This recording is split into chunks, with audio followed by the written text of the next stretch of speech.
വാർത്തകളിലേക്ക് LDFന്റെ നൂതന തെരഞ്ഞെടുപ്പ് പ്രചാരണങ്ങൾ അവസാനിപ്പിക്കാൻ ശ്രമം. ട്രെയിനുകൾ ബോഗികളിലുള്ള LDFന്റെ പ്രചാരണങ്ങളാണ് നശിപ്പിച്ചത്. റെയിൽ മന്ത്രാലയത്തിന്റെ അനുമതിയോടെയാണ് പ്രചാരണം തുടങ്ങിയത്. പ്രചാരണ രംഗത്തെ LDF മുന്നേറ്റം തടയാനാണ് ശ്രമമെന്ന് ആരോപണമുണ്ട്. 7 ട്രെയിനുകളിലായിരുന്നു LDF ഇത്തരത്തിൽ തെരഞ്ഞെടുപ്പ് പ്രചാരണം തുടങ്ങിയത്. അതിൽ ചില ട്രെയിനുകളിൽ പതിപ്പിച്ചിരുന്ന പ്രചരണമാണ് നശിപ്പിച്ച നിലയിൽ കണ്ടെത്തിയത്. ഇന്ത്യയിൽ ആദ്യമായി LDF ആണ് ഇത്തരത്തിൽ ട്രെയിനുകളിൽ തെരഞ്ഞെടുപ്പ് പ്രചരണത്തിന് തുടക്കം കുറിച്ചത്. റെയിൽ മന്ത്രാലയത്തിന്റെ ടെൻഡറിൽ പങ്കെടുത്താണ് പ്രചരണം നടത്താൻ അനുമതി നേടിയത്. LDFന്റെ ക്യാമ്പയിൻ തടയാൻ BJPയും കോൺഗ്രസും ദില്ലി കേന്ദ്രീകരിച്ച് ശ്രമങ്ങളും നടത്തിയിരുന്നു. മിസ്ഡ് കോളിലൂടെ LDFലെ പ്രമുഖ നേതാക്കൾ വോട്ടർമാരുമായി സംവദിക്കുന്ന ക്യാമ്പയിനിന്റെ തുടർച്ചയായിരുന്നു ട്രെയിൻ ക്യാമ്പയിൻ. LDFന്റെ നൂതന തെരഞ്ഞെടുപ്പ് പ്രചരണം ജനങ്ങളിലേക്ക് എത്തുന്നു എന്ന തിരിച്ചറിവാണ് ബോർഡുകൾ നശിപ്പിക്കുന്നതിന് പിന്നിലെന്ന് ആരോപണമുണ്ട്. LDF വരും എല്ലാം ശരിയാകും എന്ന തലക്കെട്ടിൽ നിലപാടുകൾ വിശദീകരിച്ചും UDF സർക്കാരിന്റെ അഴിമതികൾ തുറന്നുകാട്ടിയുമായിരുന്നു ട്രെയിൻ ക്യാമ്പയിൻ. പ്രചരണം തുടങ്ങി 2 ആഴ്ച പിന്നിടുമ്പോൾ ആയിരങ്ങളാണ് ഇത് വീക്ഷിച്ചത്. News bureau, Thiruvananthapuram. മട്ടന്നൂരിൽ CPIM പ്രവർത്തകർക്ക് നേരെ RSS ആക്രമണം. മാനന്തേരിയിൽ 4 CPIM പ്രവർത്തകരെ വെട്ടിപ്പരിക്കേൽപ്പിച്ചു. ഗുരുതരമായി പരിക്കേറ്റ സുരേഷ് ബാബുവിനെ വിദഗ്ധ ചികിത്സയ്ക്കായി മണിപ്പാൽ ആശുപത്രിയിലേക്ക് മാറ്റി. ഇന്ന് പുലർച്ചെ 2 മണിയോടെയായിരുന്നു ആക്രമണം. തിരുവനന്തപുരത്ത് CPIM പ്രവർത്തകയുടെ വീടിനു നേരെ RSS ആക്രമണം. പാപ്പനംകോട് സത്യൻ നഗറിൽ കഴിഞ്ഞ ദിവസം രാത്രിയാണ് സംഭവം. വീടിന്റെ ഗേറ്റും ജനൽ ചില്ലുകളും മറ്റും അക്രമികൾ അടിച്ചു തകർത്തു. തിരുവനന്തപുരം പാപ്പൻകോട് എസ്റ്റേറ്റ് വാർഡിലെ സത്യൻ നഗറിലാണ് RSS പ്രവർത്തകർ ആക്രമണം നടത്തിയത്. CPIM പ്രവർത്തകയായ ബേബി മിനിയുടെ വീടിന് നേരെയാണ് ആക്രമണമുണ്ടായത്. കഴിഞ്ഞ ദിവസം രാത്രി 12:30യോടെയാണ് സംഭവം. വീടിന്റെ ഗേറ്റും ജനൽ ചില്ലുകളും മറ്റും അക്രമികൾ അടിച്ചു തകർത്തു. RSS പ്രവർത്തകരുടെ സംഘമാണ് ആക്രമണത്തിന് പിന്നിലെന്ന് ബേബി മിനി പറയുന്നു. പടക്കം പൊട്ടുന്നൊരു സൗണ്ട് പോലെ കേട്ടു. മുകളിലത്തെ ഡോറ് തുറന്ന് നോക്കിയപ്പോഴാണ് ഇവിടെ മുകളിൽ കതവിനടിക്കുന്നത്. ഉമാർ 2-3 പേരെ വ്യക്തമായി കണ്ടു. ഉമാർ അക്രമവും ബഹളവും അട്ടഹാസമായിട്ട് ഉമാർ ഇറങ്ങി ഓടി. പ്രദേശത്ത് നേരത്തെയും RSS പ്രവർത്തകർ ആക്രമണം നടത്തിയിരുന്നുവെന്നും എന്നാൽ പോലീസ് അക്രമികൾക്കെതിരെ നടപടിയെടുക്കുന്നില്ലെന്നും CPIM ഏരിയ കമ്മിറ്റി അംഗം പ്രദീപ് ആരോപിച്ചു. യഥാർത്ഥത്തിൽ നേമത്തെ പോലീസ് ഈ കാര്യങ്ങളിലൊക്കെ ഒരു ശക്തമായ നടപടി എടുക്കുന്നില്ല. ഈ ക്രിമിനലുകളെ അറസ്റ്റ് ചെയ്യാനോ ഒന്നും അവർ തയ്യാറാകുന്നില്ല. തെരഞ്ഞെടുപ്പിന്റെ പ്രവർത്തനങ്ങളെ തടസ്സപ്പെടുത്തലാണ് അവർ ഉദ്ദേശിക്കുന്നത്. സമീപത്തെ വീട്ടിലെ CCTV ക്യാമറയിൽ അക്രമികളുടെ ദൃശ്യങ്ങൾ പതിഞ്ഞിട്ടുണ്ട്. 9 പേരാണ് ദൃശ്യത്തിലുള്ളത്. സംഭവത്തിൽ നേമം പോലീസ് കേസെടുത്തു. News bureau, Thiruvananthapuram. വിവരാവകാശ കമ്മീഷനെ സർക്കാർ വീണ്ടും നോക്കുകുത്തിയാക്കുന്നു. ക്യാബിനറ്റ് തീരുമാനങ്ങൾ മുഖ്യമന്ത്രിയുടെ ഓഫീസിൽ നിന്ന് നൽകുന്നില്ല. വിവരാവകാശ കമ്മീഷണറുടെ ഉത്തരവുകൾ ലംഘിച്ച് വിവരങ്ങൾ നൽകാതിരിക്കുന്നത് വിവാദമായ മന്ത്രിസഭായോഗ തീരുമാനങ്ങൾ മറച്ചുപിടിക്കാനാണ്. അഴിമതിക്ക് കളമൊരുങ്ങിയ മെത്രാൻകായലും കടമക്കുടിയിലെ നിലവും നികത്താനുള്ള അനുമതി, വിവാദസ്വാമി സന്തോഷ് മാധവൻ ഇടനിലക്കാരനായ ഭൂമി ഇടപാട് തുടങ്ങി തെരഞ്ഞെടുപ്പ് പ്രഖ്യാപിക്കുന്നതിന് തൊട്ടുമുമ്പ് സർക്കാർ എടുത്തത് ഒരുപിടി തീരുമാനങ്ങളാണ്. പുറത്തറിഞ്ഞ് വിവാദമായതോടെ ഇവ പിന്നീട് റദ്ദാക്കിയെങ്കിലും സമാനമായ ഇത്തരം ഉത്തരവുകൾ വേറെയും ഉണ്ടാകാം. അതിനാൽ അവയൊന്നും തെരഞ്ഞെടുപ്പിന് മുമ്പ് ഒരിക്കലും പുറത്തു വരരുത് എന്ന് സർക്കാരിന് നിർബന്ധമുണ്ട്. അതുകൊണ്ട് തന്നെയാണ് 2015 സംസ്ഥാന വിവരാവകാശ കമ്മീഷണറായിരുന്ന MN ഗുണവർദ്ധനന്റെ ഉത്തരവ് ലംഘിച്ച് ക്യാബിനറ്റ് തീരുമാനങ്ങൾ സർക്കാർ നിഷേധിക്കുന്നത്. Advocate DB Binu. പൂർണ്ണമായും സുതാര്യമായി പ്രവർത്തിക്കുന്നു എന്ന് പറയുന്ന മുഖ്യമന്ത്രിയുടെ ഓഫീസ്, പക്ഷേ ക്യാബിനറ്റ് തീരുമാനങ്ങൾ പോലും ജനസമക്ഷം നൽകുന്നതിന് തയ്യാറാകുന്നില്ല എന്നാണ് ഈ രേഖകൾ വ്യക്തമാക്കുന്നത്. അപ്പോൾ ഇതിലൂടെ വ്യക്തമാകുന്നൊരു കാര്യം, ഇത് വലിയ അഴിമതി നടക്കുന്ന നിരവധി തീരുമാനങ്ങൾ ക്യാബിനറ്റ് സ്വീകരിച്ചിട്ടുണ്ട് എന്നുള്ളതാണ്. പബ്ലിക് ഇൻഫർമേഷൻ ഓഫീസർ തന്നെയാണ് ചുമതലക്കാരൻ. പക്ഷേ ഇവിടെ പബ്ലിക് ഇൻഫർമേഷൻ ഓഫീസറെ മുന്നിൽ നിർത്തിക്കൊണ്ട് പൊളിറ്റിക്കൽ ബ്യൂറോക്രസിയാണ് ഈ വിവരങ്ങൾ തടയാൻ ശ്രമിക്കുന്നത്. മുഖ്യ വിവരാവകാശ കമ്മീഷണർ ഡോക്ടർ സിബി മാത്യൂസിന് ഇതിനെ സംബന്ധിച്ചുള്ള ഹർജി സമർപ്പിച്ചിട്ടുണ്ട്. ക്യാബിനറ്റ് തീരുമാനങ്ങൾ ഔദ്യോഗിക വെബ്സൈറ്റിൽ പ്രസിദ്ധീകരിക്കണം എന്ന വിവരാവകാശ കമ്മീഷന്റെ ഉത്തരവുകൾ സർക്കാർ ലംഘിക്കുകയാണ്. News bureau, Kochi. പൂരക്കാഴ്ചകളിലേക്ക്.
നടന്നുകൊണ്ടിരിക്കുകയാണ്. തൃശൂർ പൂരത്തിന്റെ പ്രധാന ചടങ്ങുകളിലൊന്നായ ഇലഞ്ഞിത്തറ മേളത്തിന് ശേഷമുള്ള തെക്കോട്ടിറക്കമാണ് നടന്നുകൊണ്ടിരിക്കുന്നത്. ഇതിനുശേഷം കുടമാറ്റം, വടക്കുന്നാഥന്റെ ക്ഷേത്ര പരിസരത്ത് തന്നെയാണ് കുടമാറ്റവും അരങ്ങേറുക. ആശങ്ങളുടെ കാർമേഘമൊഴിഞ്ഞ വടക്കുന്നാഥന്റെ തിരുനടയിൽ കൊട്ടിക്കയറുകയാണ് പൂരത്തിന്റെ ലഹരി. ഇപ്പോൾ തെക്കോട്ടിറക്കം എന്ന പ്രധാന ചടങ്ങാണ് നടക്കാനിരിക്കുന്നത്. തൃശൂർ നഗരമധ്യത്തിലൂടെ വടക്കുന്നാഥൻ ക്ഷേത്രത്തിലും ക്ഷേത്രത്തിന് ചുറ്റുമുള്ള തെക്കിൻകാട് മൈതാനിയിലുമായാണ് പൂരത്തിന്റെ ചടങ്ങുകൾ നടന്നുകൊണ്ടിരിക്കുന്നത്. തിരുവമ്പാടി, പാറമേക്കാവ് ക്ഷേത്രങ്ങളിലെ ദേവിമാരാണ് തൃശൂർ പൂരത്തിൽ പങ്കെടുക്കുന്നതായി സങ്കല്പിക്കപ്പെടുന്നത്. പൂരത്തിന്റെ മുഖ്യ പങ്കാളിത്തവും ഈ രണ്ടു വിഭാഗക്കാർക്ക് തന്നെയാണ്. പൂരത്തിലെ പ്രധാന ആകർഷണങ്ങളിൽ ഒന്നായ ഇലഞ്ഞിത്തറ മേളത്തിന് ശേഷമുള്ള തെക്കോട്ടിറക്കമാണ് നടന്നുകൊണ്ടിരിക്കുന്നത്. ഇപ്പോൾ പൂരപ്പറമ്പിൽ നിന്നും ദിൽജിത്ത് ചേരുന്നു. ദിൽജിത്ത്, എപ്പോഴാണ് തെക്കോട്ടിറക്കം ആരംഭിച്ചോ? എന്തൊക്കെയാണ് അവിടെ നിന്ന് ലഭിക്കുന്ന ഏറ്റവും പുതിയ വിശേഷങ്ങൾ? 2 മണിക്കൂർ നീണ്ട ഇലഞ്ഞിത്തറ മേളത്തിന് ശേഷം ഇപ്പോൾ ഇരു ദേവസ്വങ്ങളും തിരുവമ്പാടി, പാറമേക്കാവ് ദേവസ്വങ്ങൾ തെക്കോട്ടിറക്കത്തിന് തയ്യാറെടുക്കുകയാണ്. തെക്കോട്ടിറക്കം കഴിഞ്ഞാണ് പ്രസിദ്ധമായ വർണ്ണാഭമായ കുടമാറ്റത്തിലേക്ക് ചടങ്ങുകൾ എത്തുന്നത്. കുടമാറ്റം വീക്ഷിക്കുന്നതിനായി ആയിരക്കണക്കിന് ആളുകളാണ്, പതിനായിരങ്ങളാണ് ഇപ്പോൾ പൂരനഗരിയിൽ എത്തിച്ചേർന്നിരിക്കുന്നത്. കേരളത്തിന്റെ വിവിധ ഭാഗങ്ങളിൽ നിന്ന് കുടമാറ്റം കാണുന്നതിനായി ദിവസങ്ങൾക്ക് മുമ്പ് തന്നെ തൃശ്ശൂരിൽ എത്തിച്ചേർന്ന ആളുകൾ, വിദേശികൾ ഉൾപ്പെടെയുള്ള ആളുകൾ ഇപ്പോൾ കുടമാറ്റത്തിനായുള്ള കാത്തിരിപ്പിലാണ്. മേളം ആസ്വാദകരായി എത്തിയിരുന്ന കേരളത്തിന്റെ വിവിധ ഭാഗത്ത് നിന്ന് എത്തിയിരുന്ന ആളുകൾ ഇലഞ്ഞിത്തറയിൽ പാറമേക്കാവ് വിഭാഗം വടക്കുന്നാഥനെ വണങ്ങിയ ശേഷം ക്ഷേത്രത്തിന് വലം വെച്ച് എത്തിയ ശേഷമാണ് ഇലഞ്ഞിത്തറയിലെത്തി ഇലഞ്ഞിത്തറ മേളം ആരംഭിച്ചത്. മേളപ്രമാണി പെരുവനം കുട്ടന്മാരാരുടെ നേതൃത്വത്തിൽ 200-ലധികം കലാകാരന്മാർ അണിനിരന്നുകൊണ്ട് നടത്തിയ ഇലഞ്ഞിത്തറ മേളമാണ് ഇതുവരെ കലാ ആസ്വാദകർ അല്ലെങ്കിൽ മേള ആസ്വാദകർ ആസ്വദിച്ചത്. ആയിരക്കണക്കിന് ആളുകൾ ഈ ഇലഞ്ഞിത്തറ മേളത്തിനകത്ത് കൂടുവെക്കാനും താളം പിടിക്കാനുമായി എത്തിയിരുന്നു. തുടർന്നാണ് ഇപ്പോൾ പ്രസിദ്ധമായ ചരിത്രപരമായ ചടങ്ങായ തെക്കോട്ടിറക്കത്തിനായി ഇരു ദേവസ്വങ്ങളും തയ്യാറെടുക്കുന്നത്. തിരുവമ്പാടി, പാറമേക്കാവ് ദേവസ്വങ്ങൾ തെക്കേ ഗോപുര നട വഴി പുറത്തേക്ക് എഴുന്നള്ളി പുറത്തെത്തിയ ശേഷം മുഖാമുഖം കാണുന്ന ചടങ്ങുണ്ട്. ഇത് കൂടിക്കാഴ്ച എന്നാണ് ഈ ചടങ്ങിന് പറയുന്നത്. ഈ കൂടിക്കാഴ്ചയ്ക്ക് ശേഷമാവും ഈ പൂരം നടക്കുന്ന തിരുവനന്തപുരം തെക്കേ തേക്കിൻകാട് മൈതാനത്തിന് ഇരുവശവുമായി അഭിമുഖമായി നിന്ന ശേഷം ഇരു ദേവസ്വങ്ങളും അവരുടെ കുടമാറ്റം ആരംഭിക്കുക. 15 ആനകൾ വീതം ഇരുവശവുമായി അണിനിരന്ന് തിളമ്പേറ്റിയ കൊമ്പനെ നടുവശത്ത് നിർത്തിക്കൊണ്ടാണ് കുടമാറ്റത്തിന് തുടക്കം കുറിക്കുക. കഴിഞ്ഞ 6 മാസമായി ഇരു ദേവസ്വങ്ങളും തിരുവമ്പാടി, പാറമേക്കാവ് ദേവസ്വങ്ങൾ ഈ കുടമാറ്റത്തിനുള്ള സമയങ്ങൾ ഒരുക്കുന്നതിനുള്ള ഒരുക്കത്തിലായിരുന്നു. പ്രത്യേകിച്ച് ആലവട്ടം, വെഞ്ചാമരം, നെറ്റിപ്പട്ടം എന്നിവയിലെല്ലാം തന്നെ വ്യത്യസ്തത പുലർത്താൻ ഓരോ വർഷവും ഇരു ദേവസ്വങ്ങളും പരിശ്രമിക്കാറുണ്ട്. അതുപോലെ തന്നെ ഇത്തരത്തിലും ഈ വർഷവും അത്തരത്തിലുള്ള സമയങ്ങൾ ഒരുക്കുന്നതിൽ അതീവ ശ്രദ്ധാലുക്കളായിരുന്നു ഇരുവരും. ഇത്തരത്തിൽ ഇരു ദേവസ്വങ്ങൾ തയ്യാറാക്കിയ സമയങ്ങളുടെ പ്രദർശനം കഴിഞ്ഞ ദിവസം ആരംഭിച്ചിരുന്നു. ഇത്തരത്തിൽ മുൻ വർഷങ്ങളിൽ ഉണ്ടായിരുന്നതിൽ നിന്ന് വ്യത്യസ്തമായുള്ള സമയ പ്രദർശനം കഴിഞ്ഞ ദിവസം തന്നെ പൂരപ്രേമികളുടെ ആവശ്യമായിരുന്നു, അവരുടെ ശ്രദ്ധ പിടിച്ചു പറ്റിയിരുന്നു.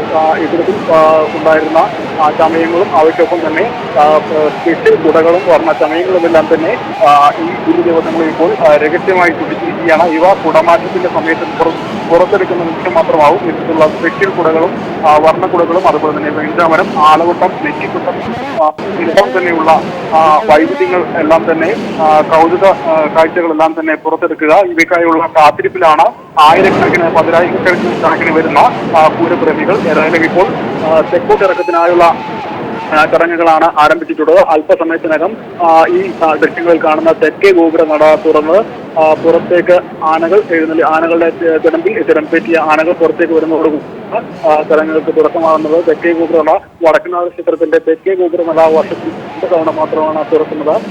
ഒരു ശിവരാത്രിക്കും അതുപോലെ തന്നെ പൂരത്തിന്റെ ചടങ്ങുകൾക്കും ഇന്നലെ രാവിലെയാണ് നെയ്തിലക്കാവ് അമ്മയുടെ തിടമ്പേറ്റിയ തെച്ചിക്കോട്ടുകാവ് രാമചന്ദ്രൻ ചടങ്ങുകളുടെ പൂരച്ചടങ്ങുകളുടെ ഔദ്യോഗിക തുടക്കം കുറിച്ചുകൊണ്ട് ഈ വടക്കനാഥ ക്ഷേത്രത്തിന്റെ തെക്കേ ഗോപുരം തള്ളി തുറന്ന് അകത്തേക്ക് കടന്നത്. തുടർന്നാണ് പൂരത്തിന്റെ ചടങ്ങുകൾക്ക് ഔദ്യോഗിക തുടക്കമായത്.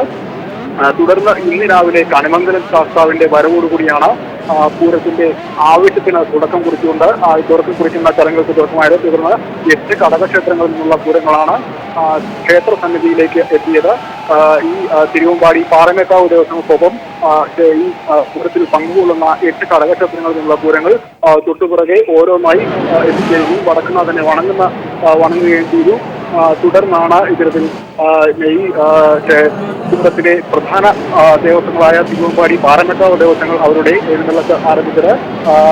തിരുവമ്പാടി വിഭാഗത്തിന്റെ എഴുന്നള്ളത്ത് മഠത്തിൽ വരവ് എന്നാണ് അറിയപ്പെടുന്നത്.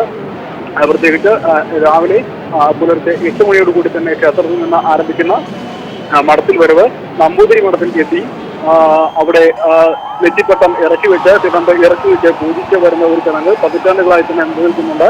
അത്തരത്തിൽ ആ ചടങ്ങ് നൂറ്റാണ്ടുകൾ പിന്നിട്ടെങ്കിലും ഇപ്പോഴും ആ ചടങ്ങ് ഇപ്പോഴും നടക്കുന്നുണ്ട്. അതുകൊണ്ട് തന്നെയാണ് ആ ചടങ്ങിന് മഠത്തിൽ വരവ് എന്ന പേര് തന്നെ ലഭിച്ചത്. തുടർന്ന് ഈ മഠത്തിലിറക്കി പൂജിച്ച ശേഷം തുടർന്ന് അനന്തര പരമേശ്വരന്മാരുടെ നേതൃത്വത്തിലുള്ള പഞ്ചവാദ്യത്തിന് ശേഷമാണ് മണിക്കൂറുകൾ നീണ്ട പഞ്ചവാദ്യം ആസ്വദിക്കാനായി നിരവധി ആളുകൾ എത്തിയിരുന്നു. അത്തരത്തിൽ നടന്ന പഞ്ചവാദ്യം ആസ്വാദികരമാക്കിയ ശേഷമാണ് തുടർന്ന് വടക്കുനാഥ ക്ഷേത്രത്തിലേക്ക് എത്തിച്ചേർന്നത്. തുടർന്ന് വടക്കുനാഥ ക്ഷേത്ര സന്നിധി കയറി വടക്കുനാഥനെ വലംവെച്ച് വണങ്ങിയ തിരുവമ്പാടി ക്ഷേത്രത്തിനുള്ളിൽ കാത്തിരുന്നു. തുടർന്നാണ് ഈ പാറമേക്കാവ് ദേവസ്വത്തിന്റെ പൂരപ്പുറപ്പാട് ആരംഭിച്ചത്. പൂരപ്പുറപ്പാട് 15 ആനകളുടെ അകമ്പടിയോടുകൂടി തന്നെ പാറമേക്കാവ് ക്ഷേത്രത്തിന് മുൻവശത്ത് എത്തിയ ശേഷം അവിടെ വെച്ച് ചെമ്പട താളം കുട്ടിയ ശേഷമാണ് 15 ആനകളുടെ അകമ്പടിയോടുകൂടി തന്നെ എഴുന്നള്ളത്തുമായി ക്ഷേത്രത്തിൽ എത്തിച്ചിരുന്നത്. ഗോപുരനട വഴി അകത്തേക്ക് കടന്ന എഴുന്നള്ളത്ത് വടക്കുനാഥനെ വണങ്ങി ക്ഷേത്രത്തിനുള്ളിൽ തന്നെയുള്ള ഇലഞ്ഞിത്തറയുടെ സമീപത്ത് എത്തിയ ശേഷമാണ് ഇലഞ്ഞിത്തറ മേളത്തിന് തുടക്കമായത്. ഇത്തരത്തിൽ ഈ നമ്മൾ മുമ്പ് സൂചിപ്പിച്ചതുപോലെ തന്നെ 2 മണിക്കൂർ നേരം തുടർച്ചയായുള്ള പാണ്ഡുമേളമാണ് ഈ ഇലഞ്ഞിത്തറ മേളമായി അവതരിപ്പിക്കപ്പെടുന്നത്. മേളപ്രമാണിയായ പെരുമലം കുട്ടന്മാരായിപ്പോൾ തെക്കോട്ടിറക്കം ചടങ്ങുകൾക്ക് തുടക്കം കുറിച്ചുകൊണ്ട് ഇപ്പോൾ ഈ ദേവസ്വങ്ങൾ പുറത്തേക്ക് വരുന്ന ചടങ്ങാണ് തെക്കോട്ടിറക്കം. അതിന്റെ ദൃശ്യങ്ങളാണ് നമുക്ക് ഇപ്പോൾ കാണാനാവുന്നത്. തെക്കോട്ടിറക്കം ചടങ്ങുകൾ ഈ തെക്കോട്ടിറക്കം ഇരു ദേവസ്വങ്ങൾ തിരുവമ്പാടി പാറമേക്കാവ് ദേവസ്വങ്ങൾ ഈ കുടമാറ്റത്തിന് മുന്നോടിയായി പുറത്തേക്ക് ഇറങ്ങി വരുന്ന ഒരു ചരിത്ര പ്രസിദ്ധമായ ചടങ്ങ്. ഈ ഒരു ചടങ്ങിന് ശേഷമാവും ഇരു ദേവസ്വങ്ങളും തിരുവമ്പാടി പാറമേക്കാവ് ദേവസ്വങ്ങൾ അഭിമുഖമായി വന്ന ശേഷം കൂടിക്കാഴ്ച എന്ന ചടങ്ങ് കഴിഞ്ഞ ശേഷമാവും തെക്ക് ഈ ഉച്ചയ്ക്കണം ഗ്രൗണ്ടിന് ഇരുവശവുമായി അണിനിരന്ന് 15 ആനകൾ വീതം അണിനിരന്ന് തുടർന്നാണ് കുടമാറ്റം ചടങ്ങുകൾക്ക് തുടക്കമാകുന്നത്. ഇപ്പോൾ തെക്കോട്ടിറക്കം ചടങ്ങുകൾക്ക് തുടക്കമായിരിക്കുന്നു. ഇടം വീശിയ കൊമ്പൻ പുറത്തേക്ക് വരുന്ന കാഴ്ചയാണ് നമുക്ക് കാണാനാവുന്നത്.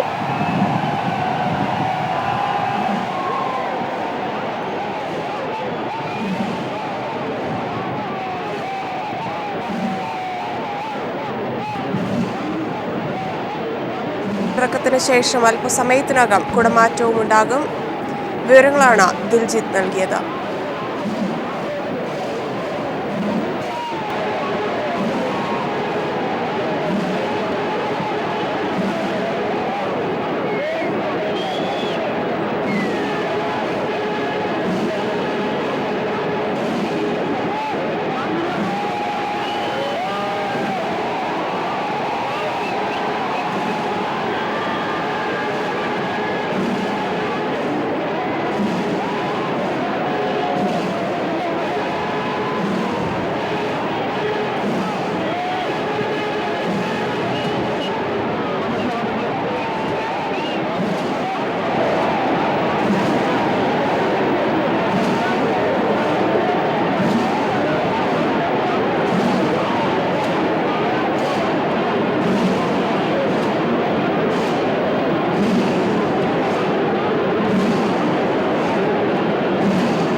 അതറിയിട്ടുണ്ട്.